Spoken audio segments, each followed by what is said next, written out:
Fala galera, o DPS é um equipamento que protege casas contra surtos, manobras e raios. Isso a gente já sabe. Essas três situações podem fazer com que mesmo que equipamentos caros e sensíveis queimem. Mas todas as pessoas me perguntam e nem sequer sabem a resposta correta. Thiago, qual cabo eu vou ligar no DPS?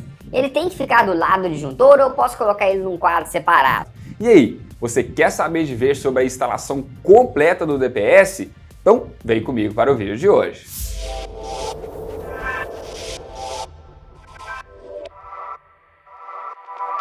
Se você ainda não é inscrito, já sabe, né? Já clica aqui nesse botãozinho, se inscreva e deixa o like para o YouTube entenda que esse vídeo é relevante, hein?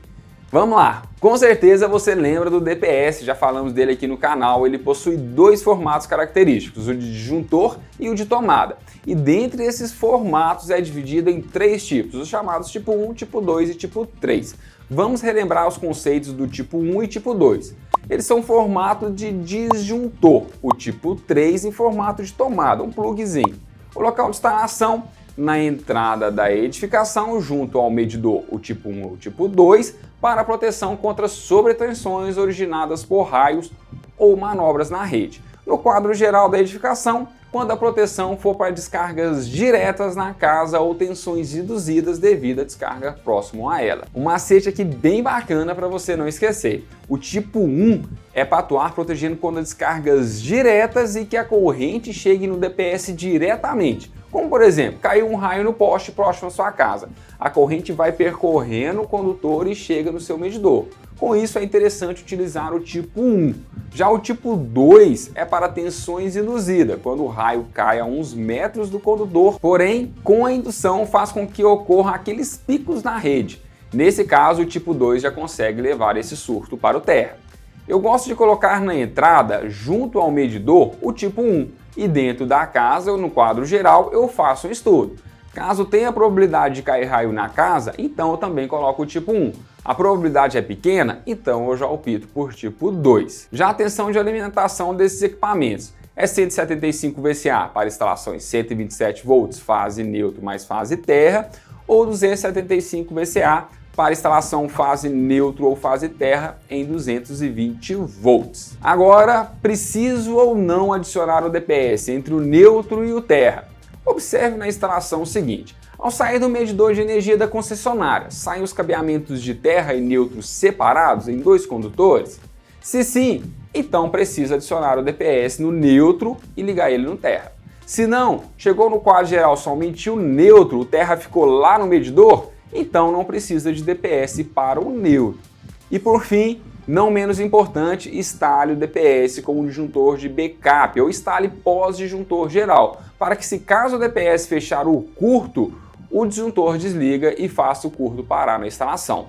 Viram que é rápido a revisão aqui, agora vamos focar no cabeamento e no tamanho desses cabos. Fica aqui comigo. Na NBR 5410, no item 6.3.5.2.9, condutores de conexão no DPS. Ela fala, em termos de seção nominal, o condutor das ligações DPS e terra, o cabo verde ou verde-amarelo, no caso de DPS instalados no ponto de entrada da linha elétrica, lá no medidor, ou em suas proximidades, deve ter uma seção mínima de 4 mm² em cobre ou equivalente, quando esse DPS for destinado à proteção contra sobretensões provocadas por descargas atmosféricas diretas sobre a edificação ou em suas proximidades, a seção nominal do DPS-PE deve ser de no mínimo 16 mm² em cobre. Vamos falar de maneira mais clara e fácil para a gente entender aqui.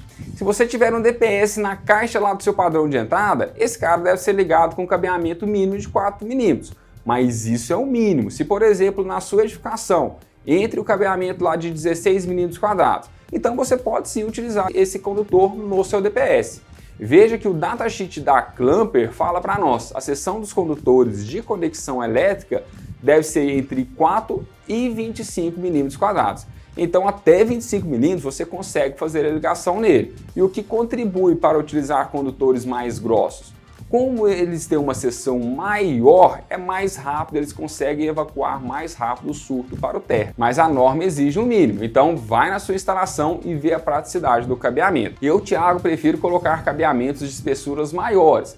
Veja, por exemplo, no caso direto lá dentro da instalação, o cabo é de no mínimo 16 mm², então eu gosto muito de optar por esses condutores de maior seção. E se o DPS for destinado à proteção contra sobretensões provocadas por descargas atmosféricas diretas sobre a edificação?